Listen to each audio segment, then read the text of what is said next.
Morning, everybody. I think we all like cartoons, either cartoons in the newspapers or animated cartoons. Well, it was on this date in 1937, December 21, that one of the most famous animated cartoons premiered, Snow White.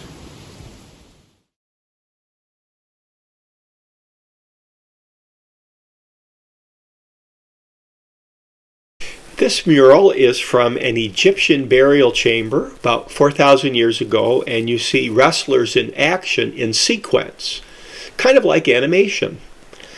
This is a magic lantern. These were made in the 1600s. They used painted glass slides that were manipulated to give a sense of things moving. But animation really took off when celluloid film came out in the 1880s. Here's a picture of Kodak film. And the movies were created. Well, in 1911, a newspaper cartoonist, Winsor McCay, drew Gertie the dinosaur, pictured here.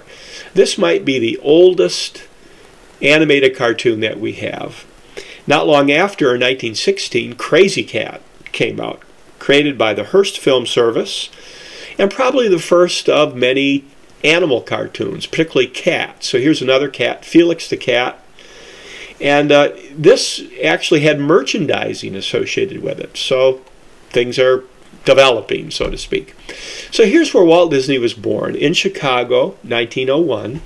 He loved to draw as a kid. He loved to copy cartoons. He was a cartoonist in his high school newspaper. He studied cartooning at art class at night in Chicago.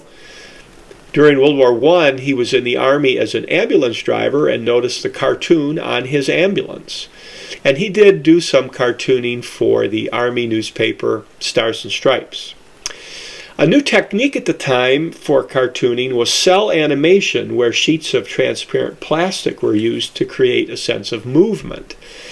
And Walt Disney embraced this. He thought this was really the way to go with animation. In 1921, he worked with the Newman Studios to create Laugh-O-Grams. These were cartoons based on Aesop's fables. So he doesn't have his own company yet. But in 1923, when he's 21, he and his brother Roy formed the Disney Brothers Studio. And this later would become the Walt Disney Company, and they worked on Alice in Wonderland stories as they carried on.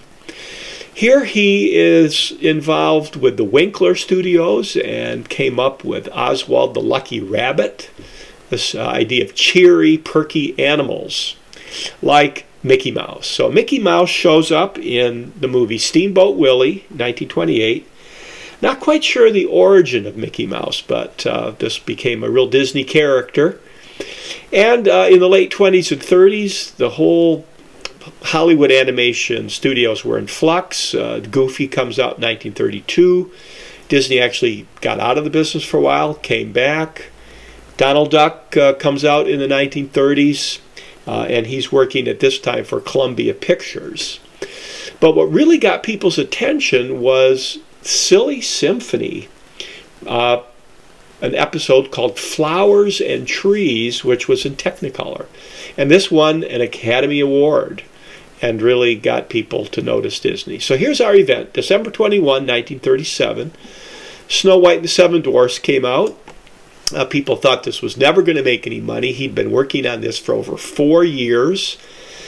And the cool technique was using the multiplane camera, which moves artwork past the camera at various speeds and distances. So it creates a real sense of depth. This was a real hit.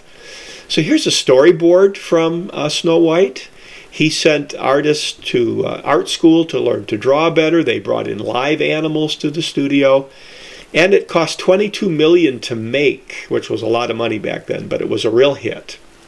Other movies followed, Fantasia, for instance, in 1940, but many of those made during the war lost money because the audience in Europe had disappeared because of the war. Fantasia never made any money, at least at the time.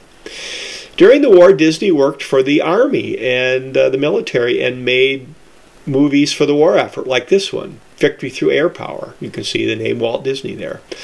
Well, the war ended, Disney changed, you get Disneyland, Disney World. There are other competitors, but he does get a stamp in 1968, a real creative genius in American film.